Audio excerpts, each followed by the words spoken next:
everyone, welcome back to another episode of our famous series GMAT Friday. I am Durga Sircar, your verbal mentor, and after a long time today we are going to solve a reading comprehension question. Now let's have a look at the passage, and there are two questions that you are required to solve in this passage.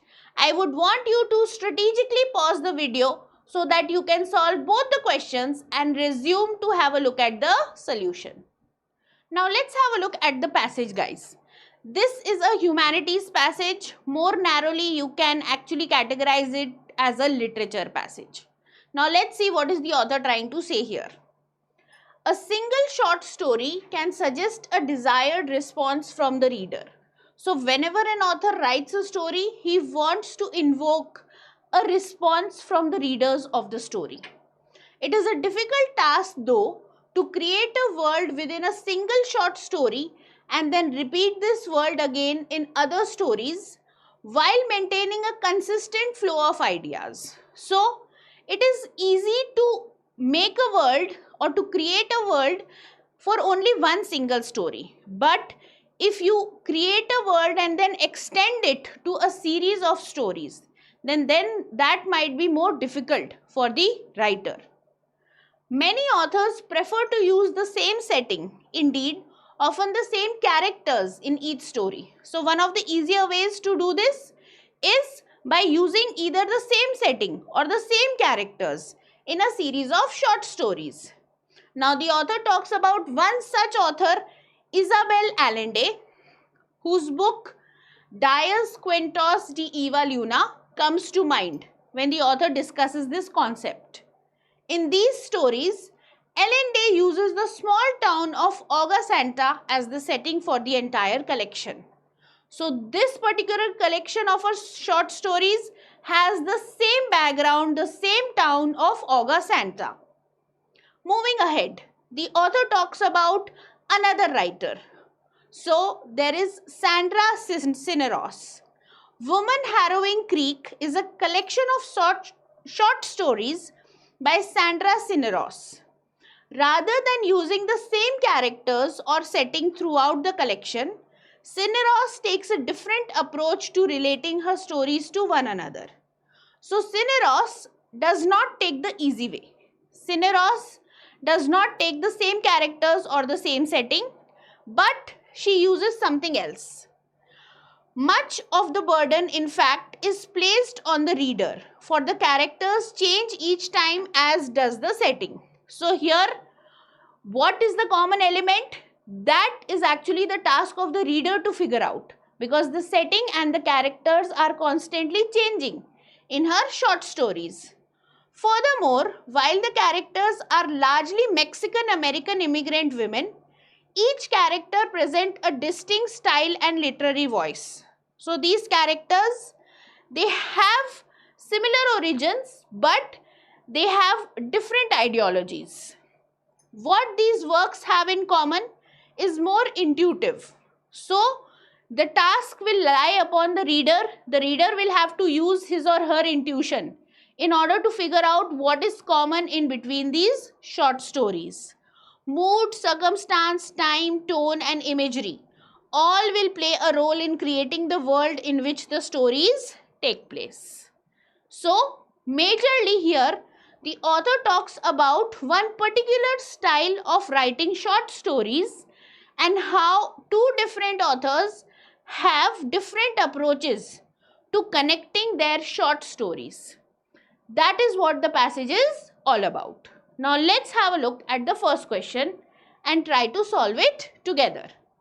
The author of the passage would most likely agree with which of the following statements? Now this is an inference question wherein if you have understood what the passage is saying, you should be able to answer this question correctly. So let's have a look at the first option. Short story collections depend on the reader to find the common thread that ties the stories together. Okay. So short story collections depend on the reader. Depend on the reader for what? They depend on the reader for their popularity, or they depend on the reader to identify that whether it's a collection or not. So depending on the reader is what? Depending on the reader is a very Ambiguous term. Short stories do depend on the reader because the reader will have different interpretations. But they don't depend on the reader to find the common thread. Because in some of the stories we know that the common thread is very evident, like common characters or common background, common setting. So they do not depend on the reader always to find the common thread. So we can eliminate A option. Let's have a look at the second one. Isabel Allende uses the same setting for the majority of her fiction.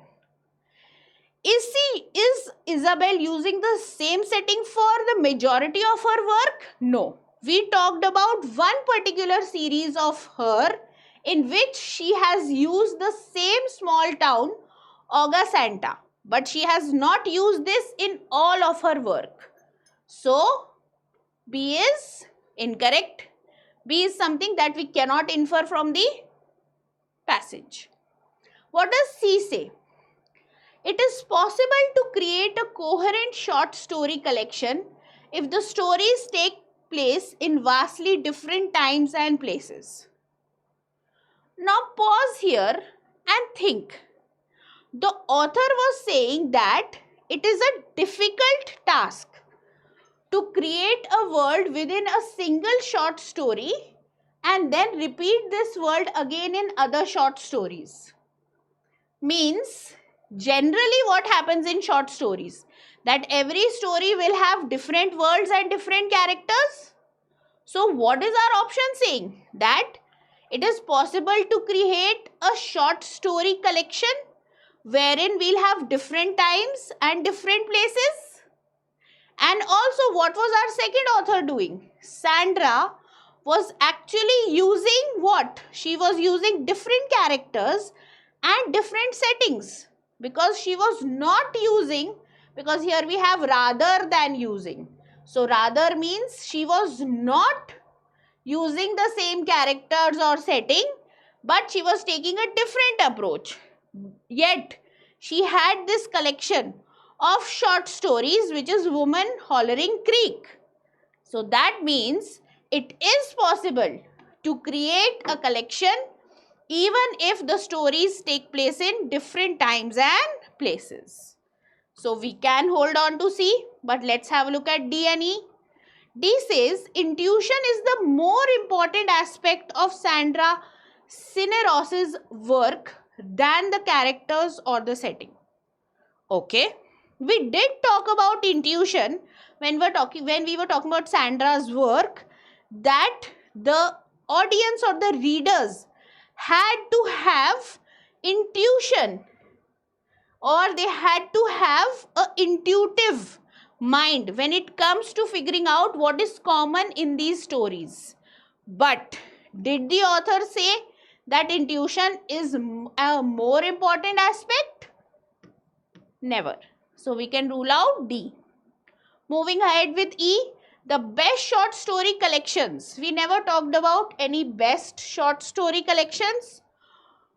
Always remember, best is a very extreme or an extreme word. So we will be very careful of these kind of options that will have extreme words on the GMAT.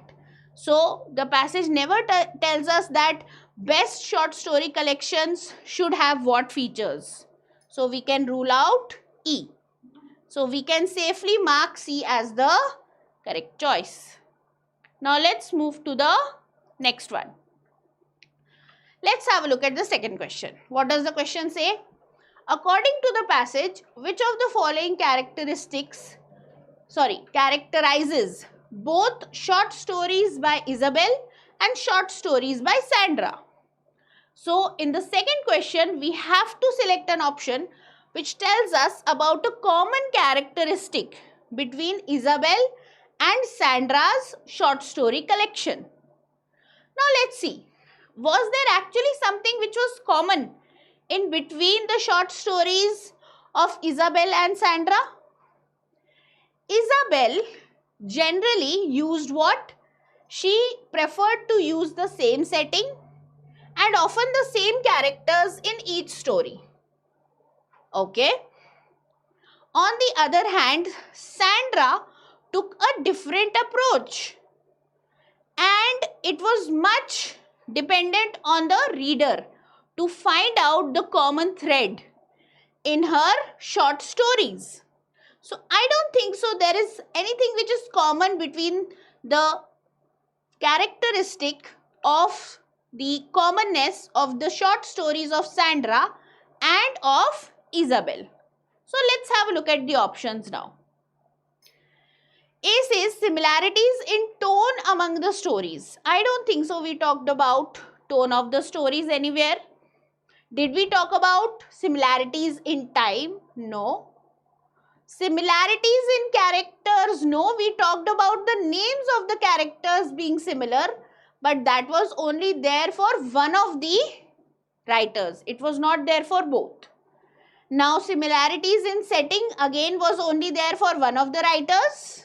So, actually, like we had inferred, there was nothing that was common between Isabella's style of writing short stories and Sandra's style of writing short stories.